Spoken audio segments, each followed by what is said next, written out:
New York times के famous journalist Thomas Fridman ने Hezbollah और इजराइल के बीच छिड़े जंग को लेकर एक कॉलम लिखा है, जिसमें मिडिल ईस्ट में चल रहे तनाव पर उन्होंने विस्तार से अपनी राय रखी, जिसमें उन्होंने बताया कि इजराइल कैसे ईरान की जाल में फंस चुका है।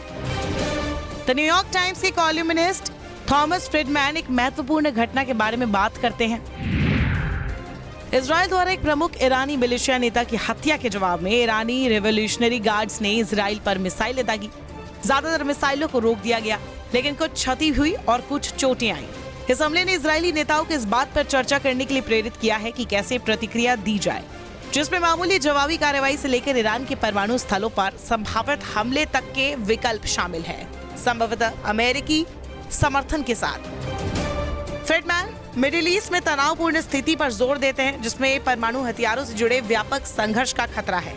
दांव ऊंचे हैं और जबकि सैन्य प्रतिक्रिया एक विकल्प है। क्षेत्र में शांति बनाने के लिए राजनयिक समाधान का भी मौका है। फ्रिडमैन जारी हिंसा पर चिंता व्यक्त करते हैं, जिसके कारण कई लोग हताहत हुए हैं और विनाश हुआ है। उन्होंने चेतावनी दी कि अगर देश बिना परिणाम के लाल रेखाओं को पार करना जारी रखते हैं तो स्थिति खतरनाक रूप से बढ़ सकती है।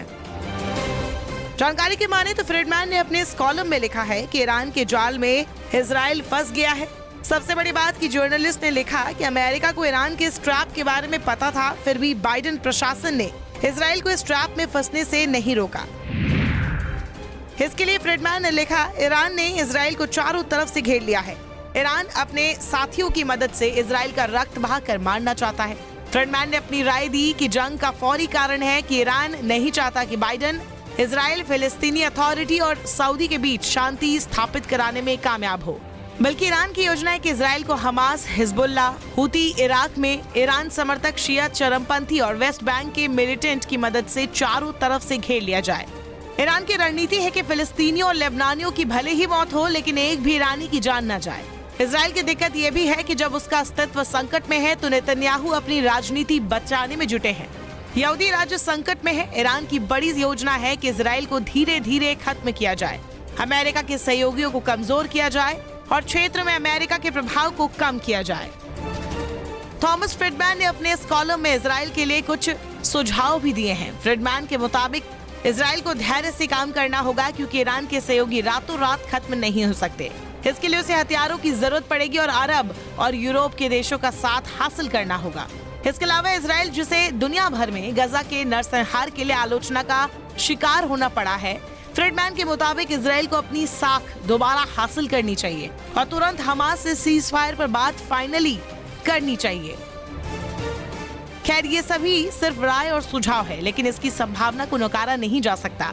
4 अक्टूबर को इसका नजारा दिखा ईरान की राजधानी तेहरान में, जहां दुनिया को लग रहा था कि ईरानी सुप्रीम लीडर इजराइल पर मिसाइलें दागने के बाद अंडरग्राउंड हो गए होंगे, लेकिन वो दुनिया के सामने आए। ईरान की फौज, राष्ट्रपति, सभी बड़े अधिकारी एक मस्जिद में इकट्ठा हुए और ईरानी सुप्रीम ने इजराइल के लिए पैगाम भेजा। कहा, जरूरत पड़ी दोबारा हमला करेंगे। खामेनी ने इस दौरान मुस्लिम देशों को साथ आने के लिए भी कहा।